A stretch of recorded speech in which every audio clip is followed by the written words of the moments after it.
Hello বন্ধুরা, good morning. আমরা সকাল সকাল উঠে পড়লাম, আর এইদিকে সূর্যটা কি সুন্দর করে দেখা যাচ্ছে। হ্যালো বন্ধুরা, এটা হলো সূর্য,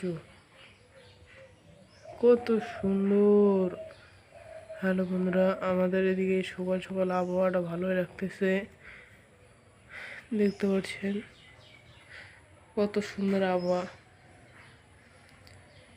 অনেক সুন্দর। একটু এই দিকের আবহাওয়াটা দেখুন, কত সুন্দর লাগতেছে বন্ধুরা। আপনারা সবাই দেখে সবাই লাইক করবেন, শেয়ার করবেন, সাবস্ক্রাইব করবেন। আমাদের এদিকে কত সুন্দর আবহাওয়া। ওই যে ওখানটায় নীল নীল যেটা করে দেখা যাচ্ছে, ওই যে বাঁশের ফাঁক দিয়ে, ওটা হলো একটা জাল, ওটা একটা জাল বলে। ওই যে